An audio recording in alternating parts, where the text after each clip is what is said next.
Your gut never feels right. Chronic bloating, unpredictable diarrhea, constipation that switches without warning, a persistent, low-level nausea that never fully arrives and never fully leaves. Millions of people carry these symptoms for years, cycling through diagnoses of IBS, food intolerance, stress-related gut issues, never finding a treatment that fully works, because the treatment is targeting the symptom, not the cause. Parasites like Giardia lamblia and Cryptosporidium establish themselves directly in the intestinal lining. They don't just pass through, they anchor. They disrupt the gut's ability to absorb water and nutrients, trigger chronic inflammation, and alter the microbiome so thoroughly that the damage continues even after the parasite is gone. Your gut has been trying to tell you something is wrong for years. The question is what you have been told to blame instead. A fatigue that sleep never fixes. You sleep 8 hours and wake up exhausted. You rest on weekends and return to Monday feeling like you never stopped. A bone-deep, persistent fatigue that no amount of sleep, caffeine, or rest seems to touch. Doctors call it chronic fatigue. They attribute it to stress, poor sleep hygiene, depression. But here is what they rarely check for.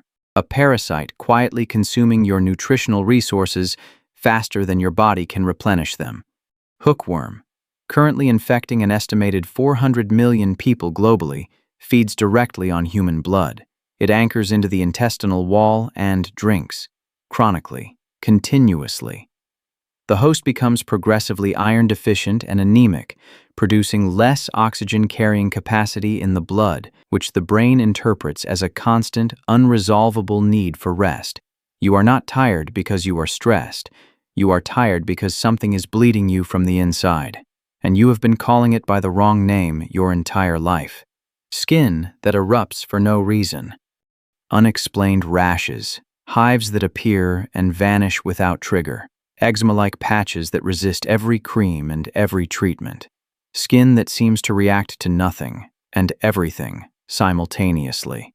Your immune system, overwhelmed and confused by a foreign organism it cannot locate or destroy, begins launching inflammatory responses at the surface. It is not attacking your skin. It is trying to signal that something is wrong beneath it. Strongyloids stercoralis, a parasitic roundworm, has a larval stage that literally migrates through human skin tissue. As it moves, it leaves behind a trail of inflammation. A moving, itching, inexplicable rash that tracks across your body following the exact path of a worm burrowing through your flesh. Patients have been treated for allergies, eczema, and anxiety-induced skin conditions for decades, while the actual cause continued its migration completely undetected. Grinding your teeth in your sleep. This one will stop you cold. Bruxism, grinding your teeth during sleep, is commonly attributed to stress, anxiety, misaligned bite, standard explanations, comfortable ones. But a growing body of parasitological research has identified a direct statistical correlation between intestinal parasitic infection, particularly Enterobius vermicularis, the pinworm, and nocturnal teeth grinding in both children and adults. The mechanism is deeply unsettling, as parasites move and feed during the night, their most active period when the host's immune system is suppressed by sleep. They trigger a low-level stress response in the nervous system.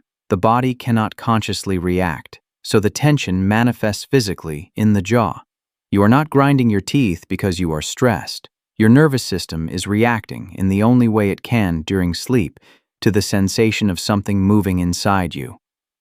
Mood swings, anxiety, and depression, with no clear trigger. You wake up one morning with an anxiety you cannot explain, a darkness with no origin story, an irritability that feels foreign, like it belongs to someone else, and yet it is undeniably, uncomfortably yours. Modern psychiatry reaches immediately for stress, trauma history, chemical imbalance, and sometimes that is exactly right. But researchers studying Toxoplasma gondii, currently resident in an estimated 1/3 of the global human population, have documented measurable, consistent behavioral changes in infected individuals.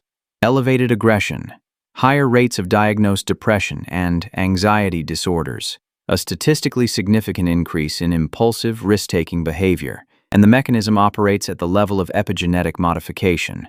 The parasite is not simply releasing chemicals. It is rewriting which of your neurological genes are expressed and how loudly. Your mood is a chemical signal, and if something else is generating that signal, whose mood is it exactly? Pain that moves.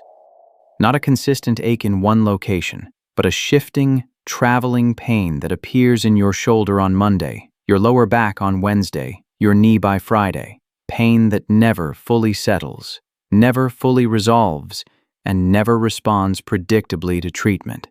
Trichinella spiralis, contracted through undercooked meat, releases larvae into the bloodstream that physically migrate through muscle tissue, drilling into fibers and encapsulating themselves. As they move and embed, they trigger localized inflammation that the host experiences as pain at the site of migration. The pain moves because the parasite moves. Every time your doctor told you that your traveling, unexplained muscle pain was psychosomatic or stress-related or early-onset arthritis, they may have been chasing a ghost that was never in one place long enough to be caught. You are always hungry and never satisfied. You eat a full meal and feel hungry an hour later. You consume more than you should and still feel a gnawing, persistent emptiness that food never quite fills. You have been told it is emotional eating or a fast metabolism or poor portion discipline. A tapeworm, specifically Tinea solium or Tinea saginata, can grow to lengths of up to 10 meters inside the human intestinal tract. It has no digestive system of its own. Instead, it absorbs nutrients directly through its skin, intercepting the food you eat before your body can process it. You are feeding two organisms every time you sit down to eat, and one of them is making sure you never feel full, because a hungry host eats more, which means more nutrition intercepted, which means a better-fed parasite. Your hunger is not a weakness. It is not a lack of discipline. It is a demand from something that has been eating your meals alongside you, and you have never once seen it at the table. Every single symptom we just covered has a standard, accepted, non-parasitic explanation that your doctor will reach for first. Every single one. Because parasitic infection is not what modern Western medicine is trained to look for.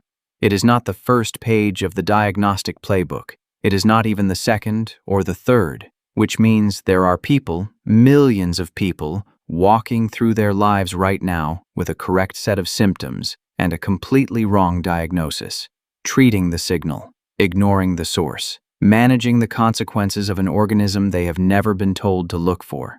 The parasite does not need to be dramatic to be devastating. It just needs you to keep calling it something else. So the next time a doctor hands you a diagnosis that almost fits, that manages your symptoms without ever quite resolving them, ask the question they may not have thought to ask.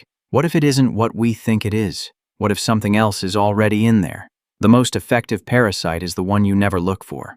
And right now, the medical system is handing millions of people the perfect cover story, a diagnosis just convincing enough to stop the questions. Stay close. There is more where this came from. If you enjoy this video, don't forget to like and subscribe. More fascinating videos will be coming next. Stay tuned.